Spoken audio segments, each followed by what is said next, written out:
up? It's Cinema Shogun here, and remember that dead body that was found in the freezer at Arby's? Well, it just so happens that I have all of the details about what is going on in that case. Remember when I said that it sounded like this family had a solid lawsuit on their hands? Well, they've lawyered up, and it looks like they are about to sue the shiznit out of Arby's. And I understand why. And I think they will win. In fact, if Arby's is smart, they will probably just try to settle out of court. I don't think they want news of this situation spreading too far. And like I said, it's obvious that they are in the wrong here. Now, we were able to gather some of this information because one of you all who watches my videos is actually kind of, let's just say, close to the situation that happened at Arby's. Not necessarily a family member or anything like that, but they had some inside information that they were able to give to me. And now we have even more details that we are about to go over right now. Now, if you haven't already, you may want to watch my prior videos about this topic. It may clear up some of the confusion that you may have about what's going on here. There has been, a toss-up as to whether foul play is involved. Right away, detectives said that they did not necessarily suspect foul play, but they were still keeping their minds open to any possibilities. In the lawyer's first statement that he made for this family, he hinted towards the fact that he thought that there may be something else going on here. But now we got all of the details together. So let's just go ahead and see what's going on. A new lawsuit reveals the heartbreaking details surrounding an Arby's manager who allegedly froze to death in the walk-in freezer of a Louisiana Arby's restaurant. The manager, I know I'm probably going to pronounce this name, forgive me, Najuyet Lee, a 63-year-old widow and mother of four, died on May 11th after becoming trapped in the long, faulty freezer while opening the restaurant. Her son, Nguyen, who also worked at the restaurant, discovered her body when he arrived later in the morning, according to the court documents. An investigative officer found blood inside the freezer door, leading him to conclude that Lee beat her hands bloody trying to escape or trying to get someone's attention, the lawsuit reads. Ultimately, she collapsed into a fetal position face down on the frozen floor. Employees summoned police to the restaurant at 6:19 p.m. According to a preliminary autopsy, she died of hypothermia. All right. This is where there's more details we're about to go over, but this is where I continue to have this confusion when it comes to this case. I know that this woman was opening the restaurant that morning. I already know that. So she arrived at the restaurant earlier than anyone else. From the information that I keep seeing, it's that they found her in the freezer. They say here that her son found her in the freezer that morning. Why aren't police called until 6:19 p.m.? I don't get it. I do not understand. This is it's a small detail. I mean, honestly, it's a huge detail when you really think about it. But I don't understand the lapse in time, the timeline in this story. It keeps throwing me off. And when you cover any true crime case, the timeline is like, the only thing I can compare it to is like, I don't know, like the Bible of your true crime case. It's what you have to abide by. You look back at the timeline. You know what I mean? When I look at the timeline here, nothing adds up to me. You know, originally they announced that they found this woman and it was 10 something p.m. and police found her.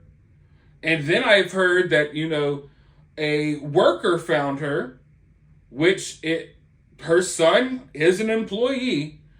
But I don't understand why was it not until later that night that police were called when supposedly she was found in the morning. I don't know. If anyone knows any details that can help me make sense of that, let me know. But I honestly do not understand that. But hey, whatever. Let's go ahead and dive back in. Employees summoned police to the restaurant at 6:19 p.m. According to a preliminary autopsy, she died of hypothermia. Lee was from Houston, Texas, where she worked at another Arby's restaurant. According to the lawsuit, she was only at the Louisiana location for a 4-week assignment. Her 4 kids, including Naguyan, are now suing Arby's for negligence.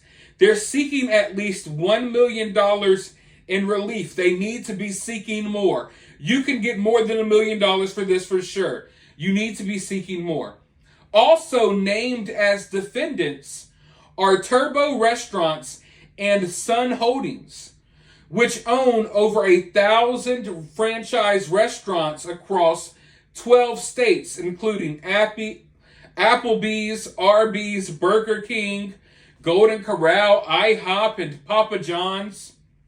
The lawsuit alleges that the latch on the walk-in freezer, or to the walk-in freezer on the inside, that trapped Lee had been broken since August 2022.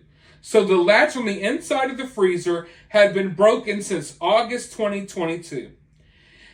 Employees had to use a screwdriver to open and close the freezer, as well as use a box to prop it open.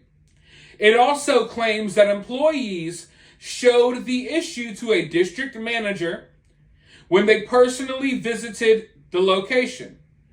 Company policy was to keep the freezer at 10 degrees or colder, or negative 10 degrees or colder, according to the lawsuit.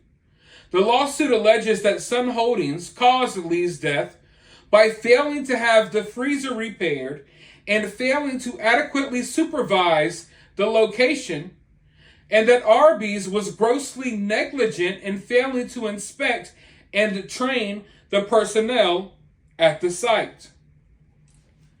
So, I feel like this, I don't want to say the perfect lawsuit because obviously it's tragic what happened to these kids' mother, but if this isn't grounds for a lawsuit, then I don't know what is. You have the franchisors, or whatever you want to call them. They've been warned. Arby's was warned. You had the district manager come in and was warned. So I'm hoping that there's some type of documentation that there were complaints about this freezer. I'm hoping that doesn't fall on like a he said, she said type of thing. Because he said, she said, I don't know how well that will hold up in court.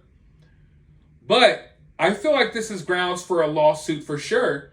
If that freezer door had been fixed, then we wouldn't even be here having this conversation today. And like I said, since the beginning of me covering this story, she was a manager from out of town. So I'm assuming that she came in and maybe didn't even know about the problem with the freezer door and about the screwdriver and the boxes and stuff that you have to use for the door. And the reality is, that's dangerous. You don't allow that. Once that latch is broken, you do not go back in that freezer. Period. They had employees using a screwdriver. I'm surprised that something tragic didn't happen before this. It's almost a miracle that it didn't. You got fast food workers who, forgive me, a lot of them are young. A lot of them can't even take a proper order over the microphone. But you want them to escape a 30 degrees below zero freezer with a screwdriver? I mean, it's a recipe for disaster. And it's not like it was a problem that I don't want to say went unchecked. The people there, they knew it was an issue and they complained. An Arby's worker isn't going to come and repair the freezer door. That's not their job, and they probably don't even know how. I don't know how. Do you know how? So that's a complaint that should have been taken really seriously. And it wasn't. No one cared.